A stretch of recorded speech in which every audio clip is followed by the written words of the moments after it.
नैबे समाव दायो बिटिसिनि जि सासन बेबस्था बा गोहो बेयो रायजो बेंगिरिनि आखायाव थांबाय दा बे रायजो बेंगिरिनि आखायाव थांनाय लोगो लोगो नोंथाङा सासे इउपिपिएलनि बिजाथि महरै जिथु गसंथिदों दा बे बेलायाव बे गोहो थांनायखौ नोंथाङा मा बुङो? गमामायैनो बिटिसिनि गासै रायजो राजाफ्रा बिपिएफ दोलोनि जि स्वेच्छासारि सासन बेखौ जोबनायखौ लुबैदोंमोन आरो दिनै फैयै फैयै गोलाव सम 15 बोसोरनि उनावहाय बिपिएफनि जि सासन बेयो जोबफैबाय 27 तारिखआव आसामनि केबिनेट मिटिं जाखांनायनि उनावहायनो गभर्नरनो गासैबो गोहोखौ गथायनाय बायदि जाहैबाय आरो गभर्नरा दिनै माने सांबिधानिक मुरब्बी हिसाबै कन्स्टिटिउसनेल हेड हिसाबै बिथाङा दिनै 6 शिड्यूल एरिया हिसाबै बिटिसिनि जि पावार बेखौ बिथाङा मोनबाय आरो बिथाङा दिनै सालायदों गासै रायजो राजा बिटिसिनि रायजो राजा लुबैनाय बादिनो दिनै बिपिएफनि जि सासन बेयो जोबफैबाय आरो बेखौ आं इउपिपिएलनि सासे बिजाथि आरो सेन्ट्रेल कमिटिनि सासे दैदेनगिरि हिसाबै आं बेखौ गोसो गोरबोजों बरायदों जोबोद मोजां जादों जिहेतु बिपिएफ दोलोआ गोलाव समनिफ्राय गावसोरो गोसो बादियै जा गोसोमोन बेखौनो मावबाय थादोंमोन जि बुङो बेनो आयेन जायोमोन बेखौ लानानै रायजो राजाफोरनि गेजेराव जोबोद माने बानाय दंमोन आरो भबिष्यतखौ लानानै बे ओनसोलनि रायजो राजाफ्रा गिनाय दंमोन जोबफैबाय दिनै बेराफारसेथिं माने बर'नि माखासे माने बे इन्टेलेक्चुयेल जायखौ बुंदों बिथांमोनाबो माने नैबे गभर्नरनि सासन जानायखौ खिन्थु मोजां मोनाखै दा मानि थाखाय मोनाखै बेयाव माबाफोर फैसारि दङ नामा? बे सोर मा बाथ्रा बुंदों आं बेखौ मिथिया नाथाय हयथ' गोबां रोखोमनि सरसा खालामगोन माखासे जायफोरखौ सो कल्ड इन्टेलेक्चुयेल होननानै बुंदों बिथांमोना हयथ' सानदों जे बर'नि जि गोहो बे गोहोआ मानो गुबुननि आखायाव थांनांगौ बिदि हयथ' सानदों नाथाय बियो क्वाइट टेम्परारि गभर्नरा गोलाव समनि थाखाय सासन खालामनो मोना जेब्लासिम बेवहाय मोनसे इलेक्टेड बडि फैया इलेक्शन खुंनो हाया बे समसिम हयथ' गभर्नरनि आखायाव थागोन बे गोहोआ आरो बेखौ लानानै जों बांद्राय समखिनांगौनिबो बाथ्रा गैया दिनै जि मोनसे कन्स्टिटिउसनेल क्राइसिस फैदों सांबिधानिक मोनसे क्राइसिस फैनायनि उनावहायसो नैबे डिसिसना फैदों आरो बियो भारतनि संबिजिरनि माने मोनसे आयेन बादिनो क्लज हिसाबैनो गभर्नरनि आखायाव बे गोहोआ थांदों बेवहाय जोंहा इसेबां गिनांगौ बाजानांगौनि बाथ्रा गैया इलेक्शन जानो गोनांमोन थांनाय 4 एप्रिल खालाराव बिटिसिनि इलेक्शन जानो गोनांमोन नाथाय COVID-19 कर'ना भाइरास साग्लोबसारनायनि थाखायनो जोंनि बिटिसिनि इलेक्शनखौबो दोनथ'नो गोनां जादों आरो बे इलेक्शनखौ COVID-19नि जि साग्लोबसारनाय बेयो खमायागौमानि हयथ' इलेक्शन खुंनाया असम्भब जागोन आरो बिनिखायनो दिनै गभर्नरनि आखायाव बे गोहोखौ गथायनो गोनां जाहैदों बेराफारसेथिं जों नुहुरबाय बिपिएफनि जायफोर माने दैदेनगिरि दङ बिथांमोना खिन्थु दिनैसिम माने बेखौ बे गभर्नरनि आखायाव थांनायखौ खिन्थु गनायना लानाखै मानो थाखाय नोंथांनि बायदिब्ला मानो गनायनो हायाखै बिथांमोना? ना बेयावथ' बिथांमोना गोबाव दिन जिहेतु सासन खालामबाय बिटिसिखौ बेवहाय गोहोआव थानाय दोलोआ गोहोआव थानाय मानसिया मालाबाबो गोहोनिफ्राय गोजानाव थानो गोसो जाया बिथांमोननि बे हास्थायनाय लुबैनाय बे बिथांमोननिसो बाथ्रा नाथाय भारताव जोङो भारतनि नागरिक हिसाबै भारतनि नोगोरारि हिसाबै भारताव मोनसे संबिजित दङ आरो जों बयबो बिनि सिङावनो दङ भारत संबिजितनि सिङावनो जों बयबो सोलिनांगौ जायो आरो बे हिसाबै भारतनि संबिजिरा जि बेबस्थाखौ होदों मोनसे कन्स्टिटिउसनेल क्राइसिस जाखांनायनि उनावहाय माने बियो आल्टिमेटलि देशनि बाथ्रामोनब्ला दिनै राष्ट्रपतिनि आखायाव थांगौमोन दिनै माने जिहेतु 6 शिड्यूल एरियाया गभर्नरनि आखायाव थायो बिथांनि आखायाव आल्टिमेटलि थाङो आरो दा बेखौनो लानानै माने गोबाङा गोबां रोखोमनि बुङोब्लाबो बिपिएफ हान्जानि माने दैदेनगिरिफ्रा गावसोरनि गोसोनि लुबैनायखौ फोरमायोब्लाबो संबिजिरा बिथांमोननि बे बाथ्रायाव सापर्ट मालाबाबो होआ बे नुनो मोनदों मैयानि समहालागै हाग्रामा महिलारिया जिहेतु बेनि जितु खुंथाय गोहो बे खुंथाय गोहोआ जोब्बाय थेवबो बिथाङा गावखौ सिबावनो आं दङ होननानै मोनसे डिमान्ड खालामबाय थादों बेनि बेलायाव नोंथाङा मा बुंगोन? बेथ' मोनसे जोबोद माने मिनिथावना बाथ्रासो आरो बिथाङा जिखौ बुंदों बेनो आरो गोहोनिफ्राय जे मालाबाबो गोजानाव थानो लुबैया सानफ्रोमबो गोहोखौ लानानैनो खेला गेलेबाय थानाय मानसि दा बियो गावनि आत्मसन्तुष्टिनि थाखायसो गाव गोसोखौ गोजोन होनो थाखायसो खिन्थु बियो सिं सिं जथेस्थ' दुखु मोननाय दङ खस्थ' मोननाय दङ गावनि गोसोखौ बुरखायनो थाखायल'सो बे बाथ्राखौ बुंनो बायद' जादों आरो बेखौ गुबुन मानसिफ्रा बुजियै गैसोआ होननानै आं साननानै लायो मानोना बिथाङाथ' थांनाय गोलाव समनि जि सासन बे समाव बिथाङा ओरैनोबो माखासे बाथ्राफोरखौ बुंलाबायग्राखा बेखौ बयबो मिथिखायो आरो बेजोंनो जुदि BPF दोलोनि मानसिफोरखौ हमथानानै गुबुन दोलोनि मानसिफोरखौबो BPF हुलिया खालामनो जुदि सानदोंब्ला बियो खिन्थु ओरैनो फेलें जागोन आरो जेबो बेवहाय माने माबा थानाय नङा मैया बिथाङा मोनसे अर्डार होनायखौ जों टिभि आरो कागजे नुदों बिथाङा माखासे गावनि जा मावथि बे मावथिफोरखौ गावबा गाव न'खराव BPF नि फ्लेगखौ दैखांनो थाखाय खावलायदों बेनि मेन उद्देश्यआ मा जानो हागौ नोंथांनि बायदिब्ला आङो बेवहाय बिराद गिदिर खैसार मायाबा दङ होननानै आं साननानै लायाखै बिथाङा सासे दलीय नेता आरो दलीय नेता हिसाबै दलनि कर्मीफोरखौ बिथाङा बेखिनिखौ खावलायखागोन बियो स्वाभाबिक बाथ्रा दला मोनसे क्षमतासुद जानाय लोगो लोगो दला मोनसे संकटनि सम्मुखीन जानो गोनां जाफैदों आरो बेनिखायनो दलखौ हमथानांगौनि खाथिराव माने गावजों जिहेतु गावा BPF नि दैदेनगिरि गावजों लोगोसे बेसेबां मानसिया दंफायो बेखौ माने हमथानो हायाब्ला गावनि अस्तित्वआबो बबेयाव थागोन दा बेनिखायनो मोनसे अस्तित्वनि संकटआवनो फैदों बिथाङा आरो बेनिखायनो दिनै दलीय कर्मीफोरखौ फ्लेग माने न'खर न'खर फ्लेग लानानै थानो थाखाय माने खावलायनो गोनां बाध्य जाफैदों थारमाने मा दलीय भाबै मोनसे क्राइसिसआव दिनै भुगिनो गोनां जाफैदों अस्तित्वनि क्राइसिस नैबे समावहाय इलेक्शना जिहेतु COVID-19 नि थाखाय दोनथ'नाय जादों बेयावहाय इलेक्शना सानसेबाबो जागोन 6 मासनि उनावब्लाबो जागोन गभर्नर शासन खालामबाय थादों दायो बे समावहाय नोंथाङा सासे बिजाथि हिसाबै रायजो राजाखौ नोंथाङा मा खावलायहरगोन दायो दिनै जि इलेक्शन जानांगौमोन बे इलेक्शना दोनथ'नाय जाहैबाय आरो माब्लासिम बे डेटखौ फावसायनाय जादों दिनैसिमबो क्लियार नङा हयতো खम साननि गेजेरावनो गभर्नरा फोसावगोन माब्ला इलेक्शनखौ फाथिनाय जागोन बिनि डेटफोरखौ फोसावगोन दिनै माने सारा बिश्वआवनो COVID-19 गोसारनानै दङ आरो बिनि गोहोमा भारतबर्षआवबो गोग्लैदों आरो लोगोसेयैनो जोंनि आसामावबो माने साग्लोबसारनानै दङ दा नंगौ माने BTC ओनसोला मोनसे ग्रीन जोनाव गोग्लैनानै दङ बेनि गासैबो सिचुएशनफोरखौ थासारिफोरखौ दिनै स्टेट गभर्नमेन्ट सेन्ट्रेल गभर्नमेन्ट आरो माने गभर्नर बिथाङाबो हयতো निश्चय पर्यवेक्षण खालामगासिनो दङ नोजोर होगासिनो दङ निश्चय बिनि सायाव इलेक्शनखौ माब्ला फाथिगोन बेखौ बिथांमोना गासैबो सिचुएशनखौ अबजार्भ खालामखांनायनि उनावनो निश्चय डिसाइड खालामगोन आरो इलेक्शना बेसेबां गोबाव जायो गोबावजों जायो बेखौ दिनै बुंनाया गोब्राब बाथ्रा डिसिसन मोनसे बयबो नेनानै दङ इलेक्शन कमिशना माला इलेक्शनखौ खुङो नाथाय इलेक्शनासो जागोन बाउनखा माने 1 मासनि उनावबो जानो हायो 6 मासनि भितरावबो जानो हायो बिनि उनावबो जानो हायो इलेक्शना जिहेतु जागोन आरो BTC ओनसोलाव मोनसे सोलायनायखौ बयबो लुबैदों आरो बे हिसाबै गोबां रायजो राजाफ्रा दिनै BPF नि खुंथायखौ आंगायनाय मोननानै दिनै दोलोखौ सोलायदों UPPL दोलोआव बयबो माने बाहागो लाफैदों UPPL दोलोनि दारैनो मोनसे सोलायनायखौ BTC ओनसोलाव लुबैदों आरो बे हिसाबै दिनै BTC आव मोनसे मोजां माने सासन गुड गभर्नेन्सखौ बयबो हास्थायनानै दङ UPPL दोलोआनो मोनसे ओरैबायदि दोलो जियो BPF खौ मोनसे टक्कर होनानै BPF खौ फेजेननानै बेवहाय मोजां मोनसे सासन सुसासन लाबोनो नागिरदों आरो बिनि गेजेरजों BTC ओनसोलनि जि गांनाय उखैनाय हास्थायनाय दङ बेखौ सुफुंनो थाखाय आरो बे BTC ओनसोलाव रायजो जानाय गासैबो माने हारि माहारिनि मानसिखौ लानानै सोलोंथाइ रांखान्थि समाज बेबस्था बेफोराव बोरैहाय सोलायनाय आरो जौगासारनाय लाबोनो हायो बिनि थाखाय दिनै रायजोफ्रा साग्रिद जानानै दङ आङो लुबैयो जे BTC आव मोनसे सोलायनाया फैगोन आरो UPPL नि दारै मोनसे माने गोदान सरकार फैगोन आरो बे सरकारा मोनसे मोजां पलिसिनि गेजेरजों BTC ओनसोलखौ जौगासार होनो हागोन आरो दिनै मोनसे जिहेतु BTC आव BTC एरिया आरो बिनि माखासे आसामनि पार्टखौ लानानै दिनै मोनसे गोदान एरेन्जमेन्ट जाबाय BTR माने गोजोन बर' गोरोबथा जाबाय आरो बे गोरोबथाखौ बयबो बरायदों गुबुन गुबुन हारिनि मानसिफ्राबो बरायदों बिनि थाखायनो बरायदों दिनै बर'फोरनि गेजेराव मोनसे उग्रबादनि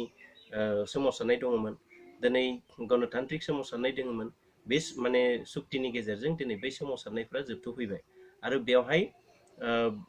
माने बे जि गोरोबथा बे गोरोबथाया बर'फोरनि आरो गुबुन गुबुन हारिनि बे ओनसोलाव रायजो जानाय गासैबो हारिनि मानसिफोरनि आबेग अनुभूतिजों जड़ित। बेनिखायनो बेखौ इमप्लिमेन्टेसन खालामनांगौआ मास्ट। बेखौ लानानैनो बयबो बे जायफोर सिगनेटरि बिथांमोना जिहेतु UPPL आव मेक्सिमामानो हाबनानै थाबाय, बिथांमोनखौ सासनाव लाबोनो थाखाय रायजोफ्रा लुबैदों आरो बेखायनो बयबो खौसे जानानै जुदि नाङोब्ला गमामायैनो बे UPPL नि दारैनो बेवहाय मोनसे सरकार फैगोन आरो एकर्डआ इमप्लिमेन्टेसन जागोन। दा नोंथाङा जितु फेराबारियाव बिजाथि हिसाबै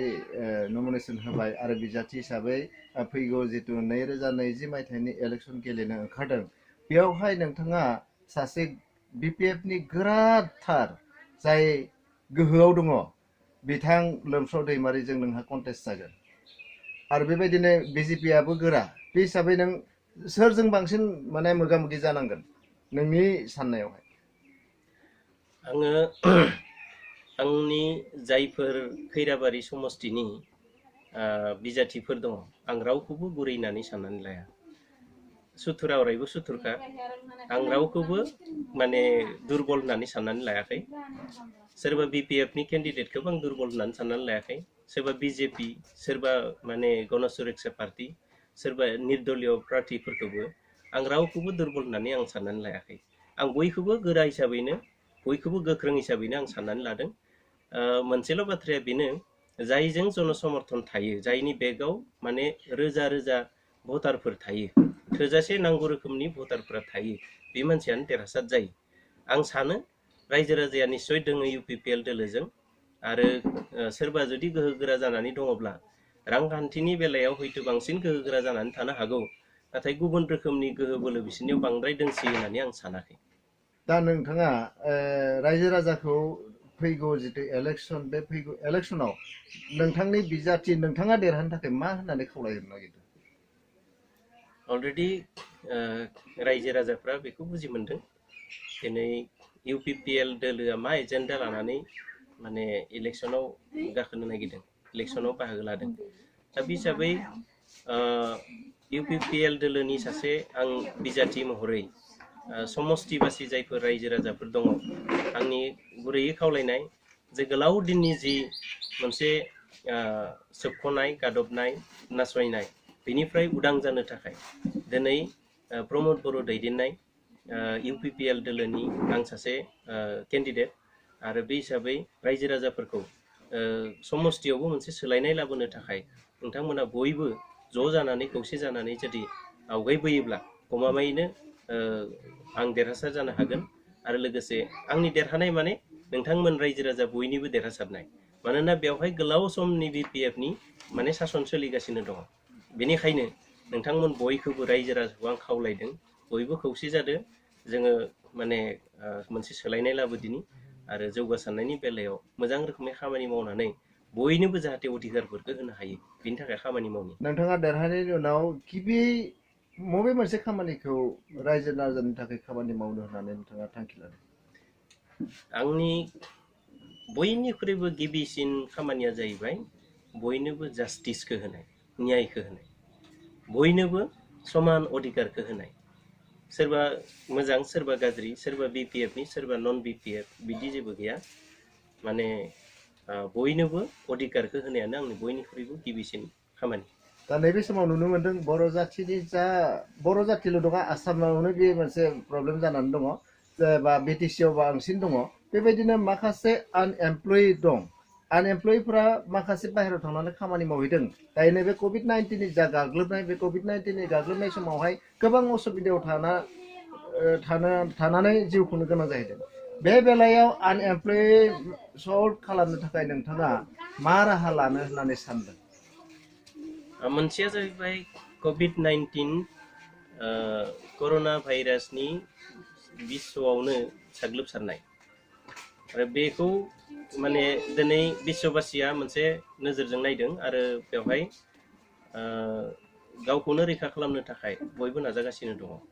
सारा बिश्वनि मानसिफ्रा। आरो भारतबर्षआव जि मोनसे गोहोम गोग्लैदों, दिनै भारतबर्षआव लकडाउन सोलिगासिनो दङ। दा गिबियाव आङो बेखौ बयखौबो खावलायनो नागिरदों, बयबो न'आवनो था आरो सेफ था, आं बेखौ खावलायो। आरो दिनै जि थासारियाव मानसिफ्रा गुबुन गुबुन जायगायाव थांनानै दिनै खामानि नागिरनानै गुबुन गुबुन जायगायाव माने थांनो गोनां जादों जेरै दिल्ली मुम्बाइ गुजरात हारियाना केरेला कर्नाटक बेबायदि जायगाफ्राव दिनै गोबां लाइमोनफोर थांनो गोनां जादों बेनि गुबै जाहोना जाहैबाय मा माने जोंनि बिटिसि ओनसोलाव संस्थापननि बेबस्था गैया आरो थांनाय माने 15 बोसोराव हाग्रामा महिलारी बिथाङा दैदेननाय जि बिटिसि बेवहाय माने लाइमोनफोरनि साख्रि बाख्रिनि खुनु पलिसि बेबायदि लानो हायाखै बिथाङा सम्पूर्ण भाबै बे बेलायाव माने फेलार जादों दा इउपिपिएलआ बेनो मोनसे गुबै माने एजेन्डाखौ लानानै बे एजेन्डाखौ लानानैनो दिनै मोनसे सोलायनायखौ लाबोनो नागिरदों थारमाने आनएमप्लयमेन्टआ बिराद गिदिर मोनसे जेंना जानानै दङ गुबुन गुबुन जायगायाव जादोंब्लाबो स्टेट लेभेलाव नेशनेल लेभेलाव जादोंब्लाबो जोंनि बिटिसिनि जि माने लाइमोनफोरनि जि जेंना साख्रि बाख्रि मोनैनि जि जेंना थाखा फैसा खामायनो हायैनि जि जेंना बे जेंनाया बिराद गिदिरसिन जानानै दङ लाइमोनफोरा लेखा फरा लादों आरो बिथांमोना ओरैनो गोग्लैसोनानै दङ इउसलेस जानानै दङ दा बेनिखायनो बिथांमोननि एमप्लयमेन्टनि थाखाय दिनै बिटिसिआव मोनसे गोदान काउन्सिल फैनाय लोगो लोगो इउपिपिएलनि दैदेननायाव फैनाय काउन्सिलनि दारै मोनसे पलिसि लानो थाखाय दिनै रेडि जानानै दङ दिनै सुक्ति मोनसे जाबाय आरो बे सुक्तिनि गेजेरजों आनएमप्लयमेन्ट प्रब्लेमखौ सल्भ खालामनो थाखाय जोंहा बे सुक्तिनि गेजेरजोंनो गोबां बेबस्था दङ आरो बेखौ मेटेरियलाइज खालामनो थाखाय इमप्लिमेन्ट खालामनो थाखाय दिनै सिगनेटरि अर्गेनाइजेसनफोरनि दैदेनगिरिफ्रा इउपिपिएलआव हाबनानै दङ जों बेनिखायनो जायफोर साख्रि माने मोनथावथाव बिथांमोननि थाखाय साख्रिनि बेबस्था खालामगोन आरो बेनि अनगायैबो जायफोर दिनै अलरेडि बैसोआ माने थिनलिया जायफोर लेखा फरायाव एसे खम बिथांमोना ट्रेनिं लानांगोन एनजिअ टेनजिअ दानांगोन आरो बिथांमोननि थाखाय बिभिन्न सेक्टराव जोङो हमनानै ला एग्रिकालसार होननानै बुङोब्ला दिनै आबाद मावनायल' नङा आबादनि बिथिङावबो जोङो बिथांमोनखौ मदद होनो हायो बिनि अनगायैबो बिथांमोना जुदि सोरबा फार्म खुलिनो गोसो जायोब्ला बे फार्मफोरनि गेजेरजों बिथांमोननि संस्थापननि बाथ्राखौ खालामनो हायो आरो खामानिखौ मावफुंना होनो हायो आरो बेनि गेजेरजोंनो मोनसे अर्थनैतिक जिथु साबलम्बी आरो गावनि आथिङाव गसंनाय बियो माने साक्सेसफुल जायो आरो बे मोनसे लामाया रोखा जानानै दङ दा बेनिखायनो बे लाइनाव माने इउपिपिएलनि सरकार फैयोब्ला जायफोर लाइमोनफोर बाहेरायाव थांनो गोनां जादों बिथांमोना बाहेरायाव थांनो गोनां जाहाथे जाया जों बेखौ नोजोर होदों आरो बेजों लोगोसे जायफोर बेवहायनो दङ नाथाय इउसलेस जानानै दङ बा खामानि गैयै जानानै दङ थाखा फैसायाव माने गावनि आथिङाव गाव गसंनो हायाखै बिथांमोननि अनसुंथाइ जों जेरैबायदि खालामनांगौ जेरैबायदि पलिसि लानांगौ जों बेखौ खालामगोन नोंथांनि बे समस्थियाव जितु माने इएम दङ दुमसं देबार दङ बिथाङा बुंदों देग्लाय बिराद माने सोलोंथाइनि बेलायाव बिराद माने खामानि मावगोन होनना बुंदों बे सोलोंथाइ बिथिङाव जुदि खामानि मावोब्ला थांनायनि बै गोलाव समाव बिथाङा मावनो हादों नामा ना हादोंना हायाखै नोंथांनि नोजोराव मोजां नांदों सोंनायफोरखौ बाथ्राया जाहैबाय 15 बोसोर जाबाय गोदान नङा आरो 15 बोसोराव मा मावखो मा थालांखो बयबो नोजोर होदों आरो बे हिसाबै 15 बोसोराव जुदि गोबां माखौबो सोलायनाय लाबोसोदोंब्ला एबारबो रावबो लुबैनाय नङा सोलायनो थाखाय आरो जुदि थांनाय 15 बोसोराव जेबो मावनो हायाखैब्ला डेफिनेटलि माने बेवहाय मोनसे सोलायनाया फैथारगोन आरो बे हिसाबै गोजाननि बाथ्राखौ बुङाब्लाबो गोबाव समनि बाथ्रा दिहुनाब्लाबो थांनाय 5 बोसोरनि सिगां जि इलेक्सन जादोंमोन 2015 मायथाइयाव बे समाव गोबां मानसिनो साख्रि बाख्रि होगोन माने स्किम होगोन लामा होगोन दालां होगोन स्कुलफोर माने प्रमिसलाइज खालामगोन बा फोरोंगिरिफोरनि एपइन्टमेन्ट होगोन बेबायदि माखासे माने कमिट खालामनाय जादोंमोन नाथाय बे मोनसेबो कमिटमेन्टफोरखौ जों जुदि नायोब्ला नांगौ रोखोमनि कमिटमेन्टफोरखौ खिन्थु फुलफिल खालामनो हायाखै आरो बेखौ नायोब्ला बयबो बुजियो जे माने जिखिनि वार्ड होबोदों कमिटमेन्ट होबोदों दिनैबो जुदि होयोब्ला फैगोन 5 बोसोरनि गेजेराव बे एखे रोखोमनि माने अबस्थायानो थाहैफिनगोन बेखौ बयबो बुजिना मोनदों नोंथांनि नोजोराव समाजारि बिथिङाव बिथाङा बिराद माने जौगाहोबाय माने समस्याफोरखौ माने समाधान खालामबाय होनना बुंदों बेयो बेसेबां सैथो गाव बुंना लानाया बेसेबां जुक्तिकर आं मिथिया रायजो राजायासो सार्टिफिकेटखौ होयो माने बेसेबां मावनो हादों हायाखै रायजो राजाया बिनि माने माबाखौ होयो आरो सार्टिफिकेटखौ बिथाङा बुंदों माने नोङो गामिनि जेसेबांखिनि माने थांलाय फैलाय लामाफोर बेफोर गासैबो माने एकदम मोजां जाजोब्बाय होननानै बुंदों बेयो नोंथांनि नोजोराव नंगौ नामा? आंथ' गोबां गामि गफाफ्राव गिदिङो आं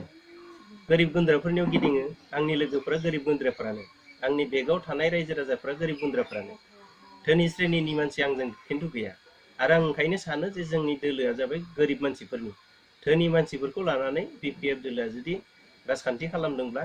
जों खिन्थु गोरिब मानसिफ्रासो दङ आरो गोरिब गुन्द्रानि मायाबा मोननायखौ जों हास्थायो आरो बै गामि गफायाव माने जों जेब्ला समष्टिनि सिङाव गामि गामि हाबो अब्ला माने सोरनिबा गामियाव हाबनो थाखाय लामा दोंसे नागिरनानै मोना नंगौ मोनफा मोननै मेन लामाफ्रा दिनै थिगैनो दङ बेखौ जों बयबो स्वीकार खालामो नाथाय बेनि क्वालिटी आरो बेनि लंजिभिटिया बेसेबां बेखौ बयबो मिथिगौ नोजोर होगासिनो दङ दा बे मोनफा मोननै लामा 15-16 बोसोराव जुदि बेनोल'बा डेभेलपमेन्टआ आरो बिनिख्रुइ जुदि साबसिन डेभेलपमेन्ट गैबावाब्ला बेखौ रायजोआ माबोरै बिसार खालामगोन बेसे